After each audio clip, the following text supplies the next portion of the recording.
Speech off. Hi guys, welcome back to my channel. So I'm here to do the second half of what I added to Goodreads in September. Keep in mind this is going to be really long. I added a lot of books. So yeah. Also, I'm getting over a cold. Oh, I'm actually right in the middle of the cold. The twins, my little nieces, were sick. We had them to spend the night 2 weekends in a row, and yeah, we're passing along cold germs like musical chairs. So on that note, I will get started. The first book I have is The Very Secret Society of Irregular Witches by Sangu Medana. I heard about this one through the Reading Through Life podcast, although I've heard about this one before. They kind of just got me interested. And I'm not normally into fantasy, so we'll see. As one of the few witches in Britain, Mika, I'm not sure, knows she has to hide her magic, keep her head down, and stay away from other witches so their powers don't mingle and draw attention. And as an orphan who lost her parents at a young age and was raised by strangers, she used to being alone, and she follows the rules, with one exception, an online account where she posts videos pretending to be a witch. She thinks no one will take it seriously, but someone does. An unexpected message arrives, begging her to travel to the remote and mysterious Nowhere House to teach 3 young witches how to control their magic. It breaks all of the rules, but Mika goes anyway, and is immediately tangled up in the lives and secrets of not only her 3 charges, but also an absent archaeologist, a retired actor, 2 long-suffering caretakers, and Jamie, the handsome and prickly librarian of Nowhere House, would do anything to protect the children, and as far as he's concerned, a stranger like Mika is a threat. An irritatingly appealing threat. As Mika begins to find her place at Nowhere House, the thought of belonging somewhere begins to feel like a real possibility. But magic isn't the only danger in the world, and when a threat comes knocking at their door, Mika will need to decide whether to risk everything to protect the found family she didn't know she was looking for. That was a long description. But yeah, I'm interested in this one. It sounds kind of sweet. Next is Wayward by Amelia Hart. I also heard about this one through the Reading Through Life podcast. But I've been seeing this one around. It's just that they convinced me to try it. I think I heard on the Book Gang podcast too, and just in general, it's a new book that came out recently. I am a wayward and wild inside. 2019. Under cover of darkness, Kate flees London for ramshackle Wayward Cottage, inherited from a great aunt she barely remembers. With its tumbling ivy and overgrown garden, the cottage is worlds away from the abusive partner who tormented Kate. But she begins to suspect that her great aunt had a secret, one that lurks in the bones of the cottage, hidden ever since the witch hunts of the 17th century. 1619. Althea is awaiting trial for the murder of a local farmer who was stamped to death by his herd. As a girl, Althea's mother taught her their magic, a kind not rooted in spellcasting, but in a deep knowledge of the natural world. But unusual women have always been deemed dangerous, and as the evidence for witchcraft is set out against Althea, she knows it will take all of her powers to maintain her freedom. 1942. As World War II rages, Violet is trapped in her family's grand crumbling estate. Straitjacketed by societal convention, she longs for the robust education her brother receives, and for her mother, long deceased, who was rumored to have gone mad before her death. The only traces Violet has of her are a locket bearing the initial W and the word wayward scratched into the baseboard of her bedroom. Weaving together the stories of 3 extraordinary women across 5 centuries, Amelia Hart's is an enthralling novel of female resilience and the transformative power of the natural world. Interesting. Next is Please Take My Baby by Emma Robinson. This is supposedly coming out October 17th, but there's been a couple of Emma Robinson books that have already been out in the UK, and I've yet to see them come out here, which is annoying because I love her. So we'll see. As I handed my newborn baby to my mother, I see the softness in her face as she gazes down at the tiny, helpless girl in her arms. And I feel my heart shatter as I say the words that will change all our lives. Please take my baby. I know she will be better off without me, but as I leave her behind that dark night, I wonder, will I ever see my baby again? Will I have the chance to explain to little Erin why I had to go? Even if I do find the strength to return, what will my mother have told her? Only one person really knows what happened and why I had to do what I did. I know the truth will come out someday. I don't expect forgiveness. The only thing I hope is that my family can survive the fallout. I'm very excited about this. I love this author. Okay. So these next 9 books are by an author that I stumbled across on Audible when I was listening to another Emma Robinson book. This author, like a book by this author kind of was like a suggestion of what I should read next. And then I started going down a rabbit hole. So her name is Nicole Trope. So the first book I have is The Stepchild by Nicole Trope. 3-year-old Millie Everly disappears on a crisp winter's day, and nothing is as it seems. It's the phone call that every mother dreads. I'm climbing into the car after a trip to the grocery store. As the engine starts, my phone rings. It's my stepdaughter, Shelby, who is babysitting my 3-year-old little girl, Millie. I only went upstairs for a second, she says through her sobs. She's gone. I race home to find my blue-eyed baby girl missing and my heart ripped out of my chest. When the police turn up, Shelby's story starts to unravel. What is she hiding? Then I get a message saying, your husband is not who you think he is. Could he be lying? Suddenly, my family feels like strangers. Everyone has a secret, even me. No one knows why I was late coming back from the store, and the guilt I've been feeling ever since. Once the truth comes out, all of our lies exposed, will it be too late to save my precious child? Yeah, that's the one that was suggested to me from Audible. And after that, I just went on a rabbit hole because I'm like, this sounds really good. So, next book is The Family Across the Street. Sometimes the most perfect families are hiding the most terrible secrets. How well do you know the people next door? Everybody wants to live on Hogarth Street, the pretty tree-lined avenue with its white houses. The new family, the Wests, are a perfect fit. Catherine and John seem so in love, and their gorgeous 5-year-old twins race screeching around their beautiful emerald green lawn. But soon people start to notice. Why don't they join backyard barbecues? Why do they brush away offers to babysit? Why, when you knock at the door, do they shut you out rather than inviting you in? Every family has secrets, and on the hottest day of the year, the truth is about to come out. As a tragedy unfolds behind closed doors, the dawn chorus is split by the wail of sirens, and one by one, the families who tried so hard to welcome the West begin to realize Hogarth Street will never be the same again. Yikes! Next is My Daughter's Secret. My baby girl, I'll never forget you, your smile, your laugh, the way your hair sparkles in the sun. I cannot comprehend this pain. I cannot breathe through it. In the middle of the night, Claire wakes up to discover that her beloved daughter, Julia, is dead, and life as she knows it is over. Searching for answers, Claire stumbles upon a pile of letters hidden under Julia's bed in an old, battered shoebox, and feels closer to her daughter than ever before. They tell her that Julia was happy, that she was thriving at university, that she was in love. But as the letters go on, Claire starts to feel uneasy about something hidden between the lines. Even as she grieves, she must prepare to face a shocking discovery. Because Julia was hiding a terrible secret, and when it's uncovered, it will devastate a family already torn apart by tragedy. What is the secret? I must know.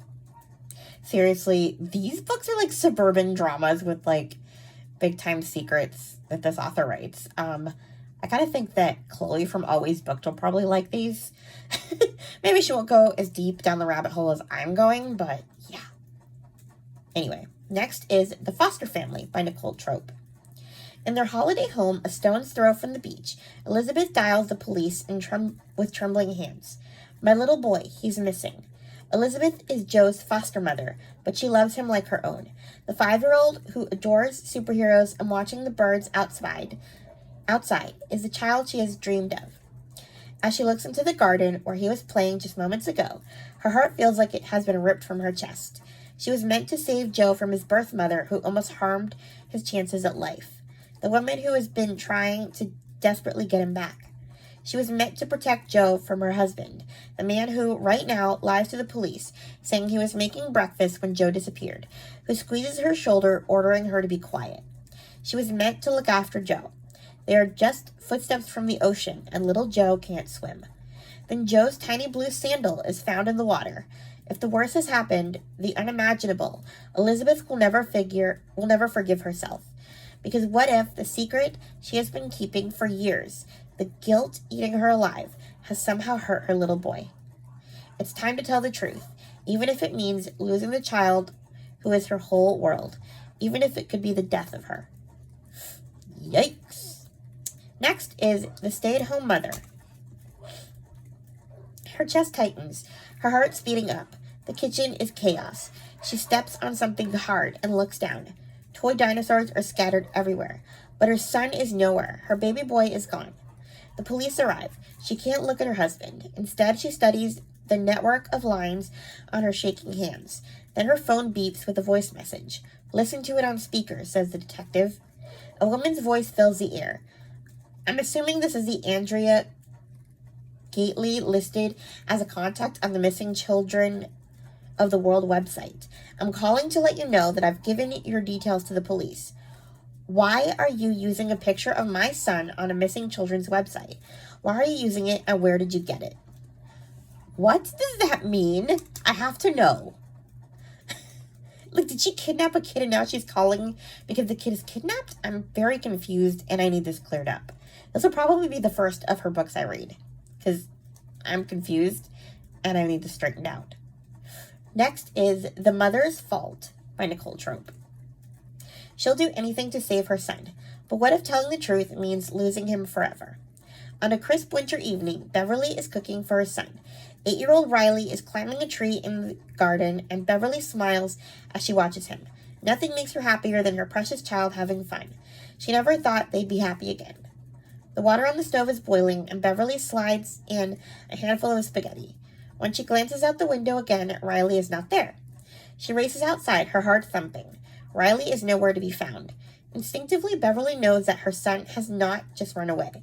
She knows this because of her secret, the one she has kept for 8 years, the one that means she has no choice but to keep neighbors at a distance, that stop her sleeping at night.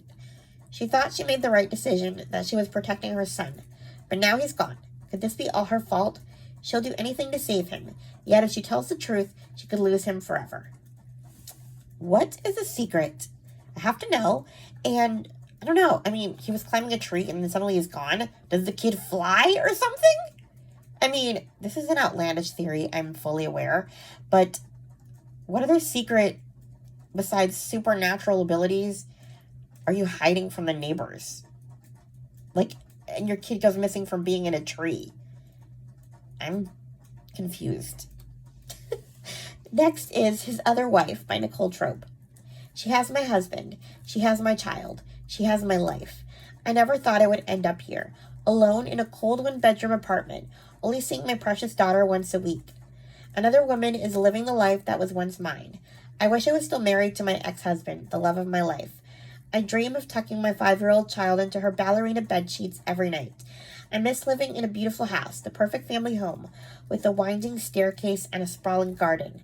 I'd do anything to be with my family again, to start over and prove to them that I've changed, that I won't lose control like before. But when I get my second chance, the vicious messages come, the noises at night, the feeling of being watched. It's happening all over again. I know I'm not going mad, but no one will believe me. I don't know if I even believe myself. All I wanted was my life back, but now my life is under threat, and my darling little girl is in danger. What did you do? Lady, I have to know what you did. Next is Blame by Nicole Trope. I'm here because they suspect me of something. I'm here because I'm a suspect. I know that. She knows that. Everyone knows that. It wasn't my fault. None of this is my fault. Carol and Anna are best friends. Over a decade, Carol and Anna have bonded while raising their daughters, two little girls the same age but living two very different lives. The women have supported each other as they shared the joys and trials of motherhood. But now everything has changed. There's been a terrible car accident, an unimaginable tragedy that leaves both families devastated. Over 2 days, as Carol and Anna each detail their own version of events, they are forced to reveal hidden truths and closely guarded secrets. I'm interested. Next is, I think this is my last Nicole Trope book, The Life She Left Behind. When I wake up in the middle of the night, it's not a sound that disturbs me. It's a feeling. Silently, I creep to my daughter's room, breathing a sigh of relief when I see her sleeping, her nightlight twirling, butterfly shapes moving their pink wings. Quickly, I lock the door. I won't let anything happen to my little girl. You tell him everything. The husband you adore, the father of your child, your best friend.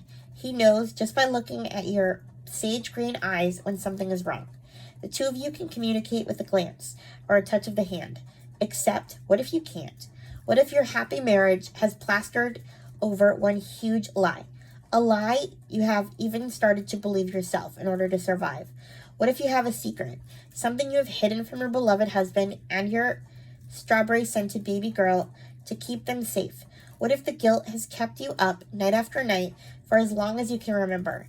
What happens when suddenly, after 28 years, that secret refuses to stay buried? What will you do now everyone you love, everything you cherish is in harm's way? Whew. And I need some water, because that was a lot of reading.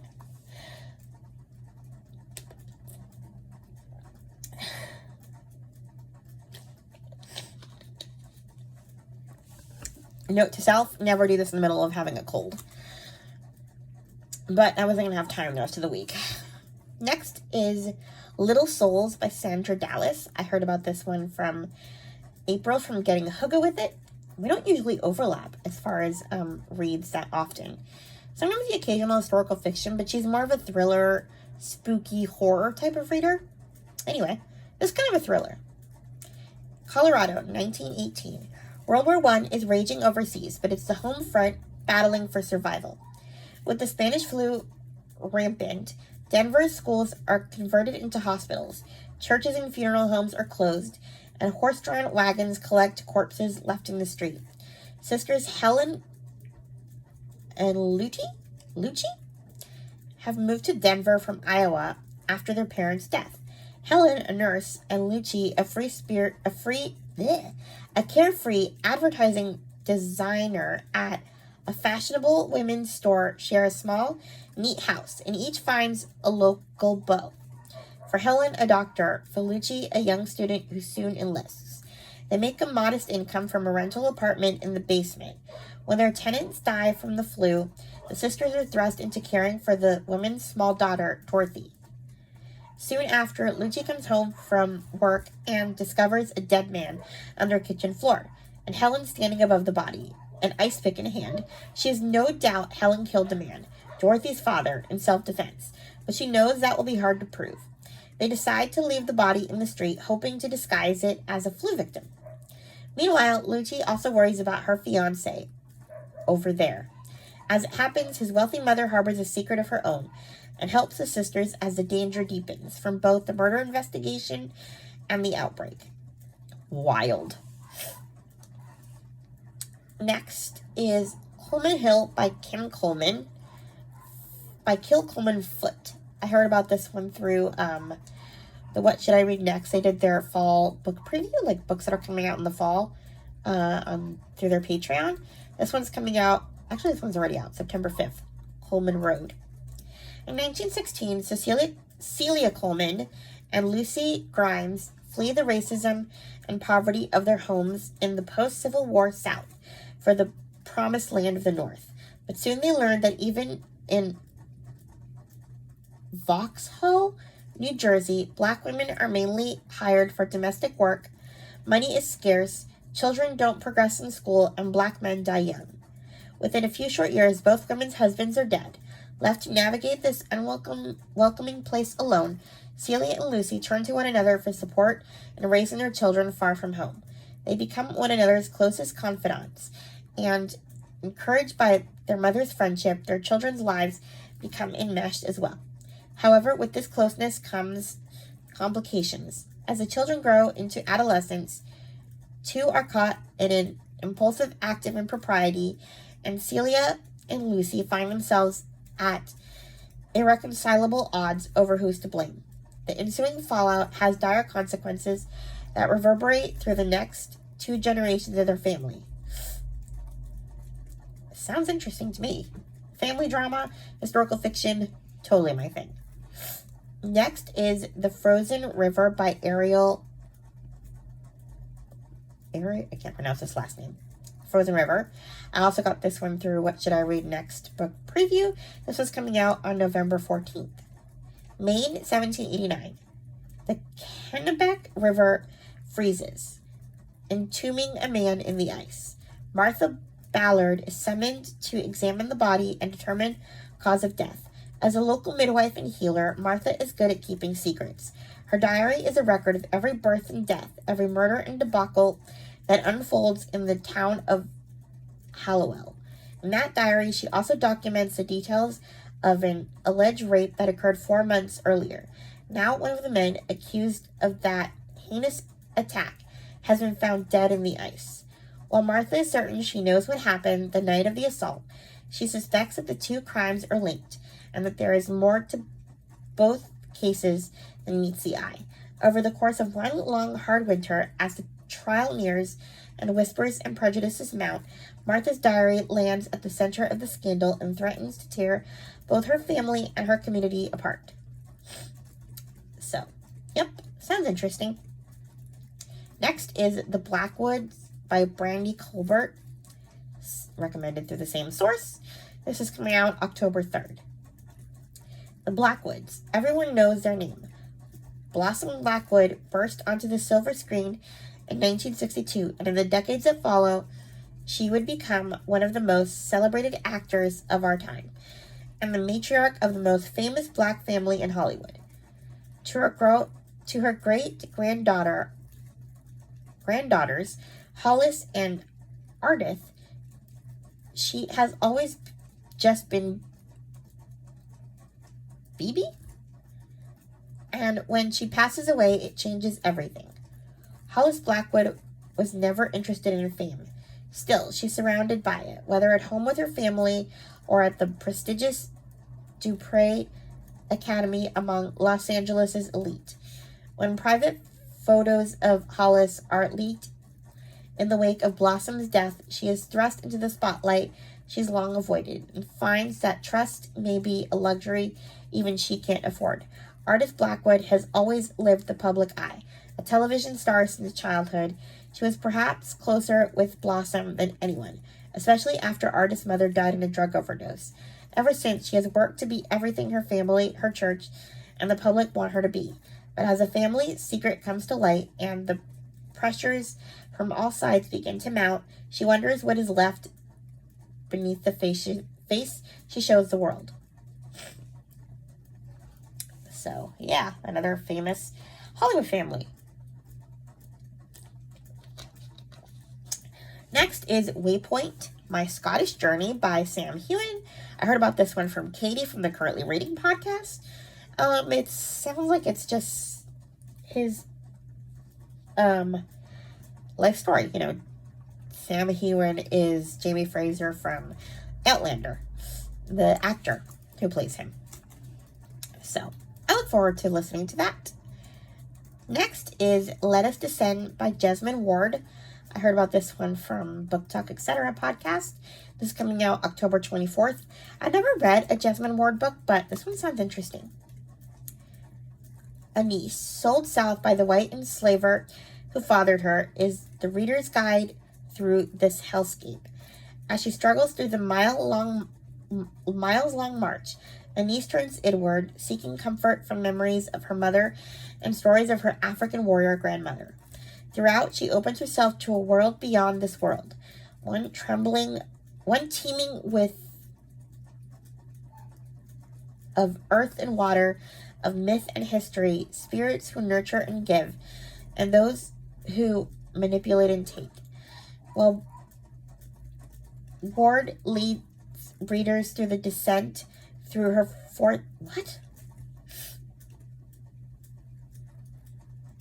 This pasted wrong. It sounds like this is this enslaved girl's journey, though. I'm sorry. There wasn't much of a description. A lot of it was like reviews from other places.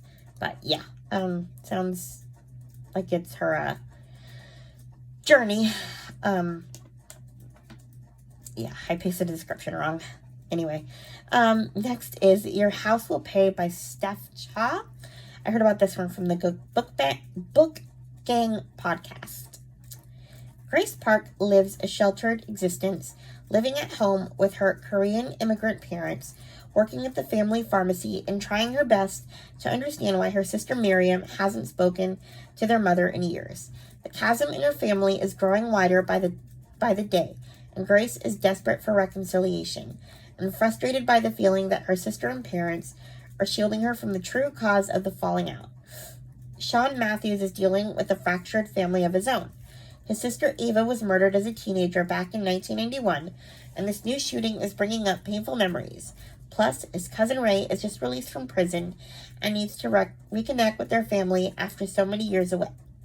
While Sean is trying his best to keep his demons at bay, he's not sure Ray can do the same.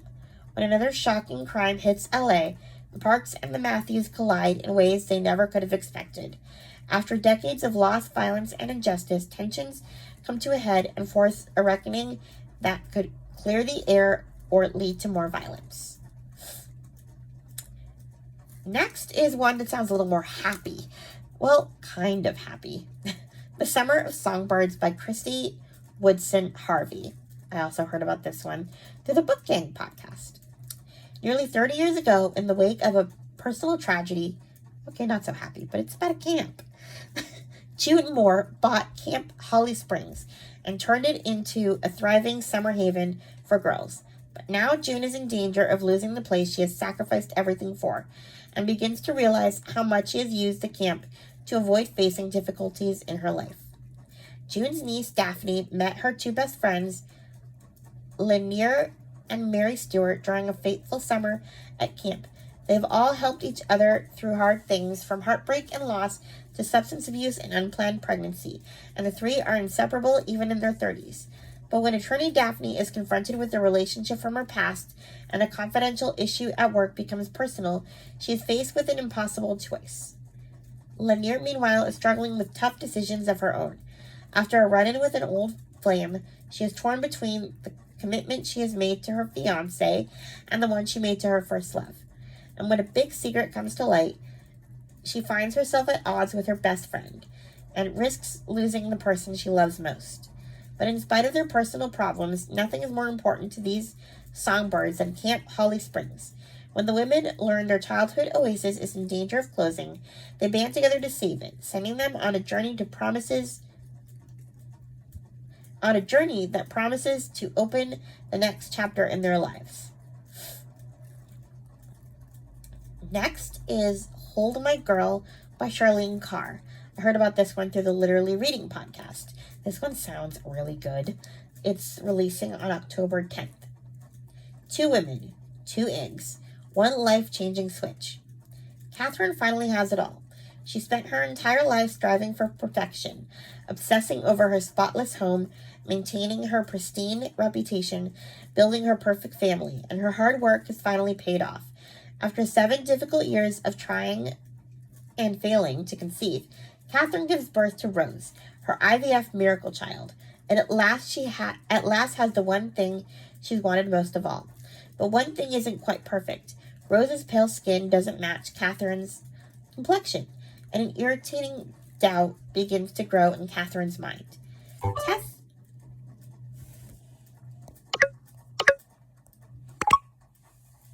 Tess never got the happy ending she wanted. She underwent IVF at the same clinic as Catherine, but after finally conceiving, Tess's daughter was stillborn.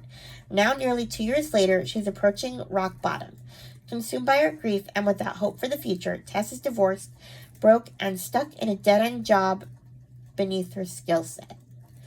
But shortly before Rose's first birthday, Catherine and Tess get a call from the fertility clinic. Their eggs were switched.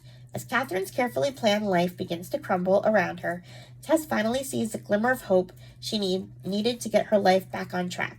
Motherhood has always been their dream, and neither woman is prepared to share that claim over Rose.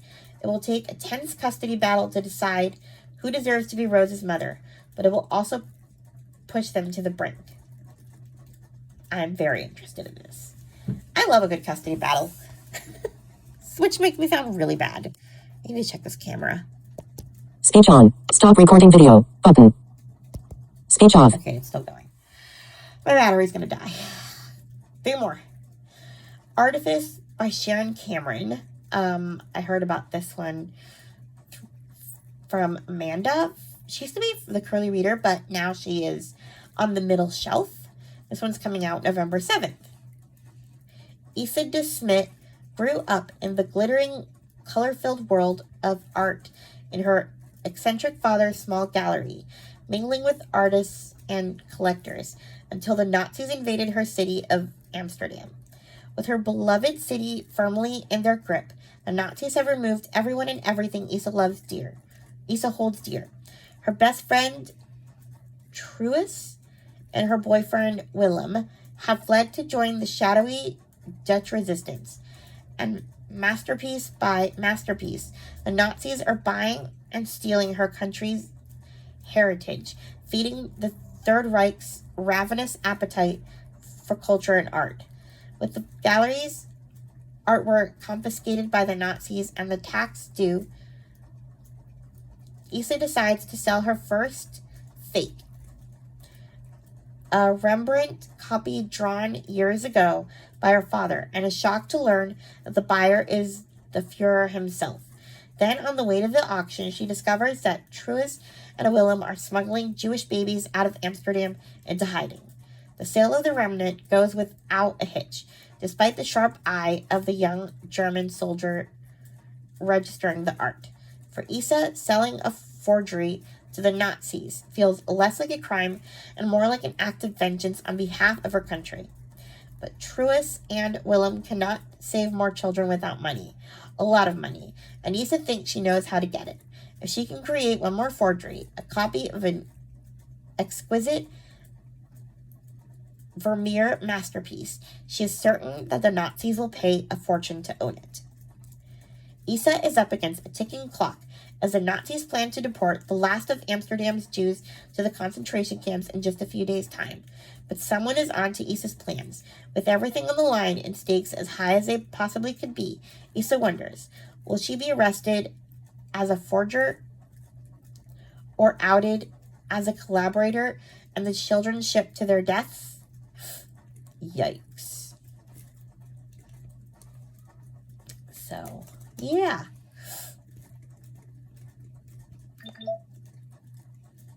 And the last book I have is The House Girl. I got this one through Ursula from Ursula's Odds and Sods. I am so sorry. But yeah.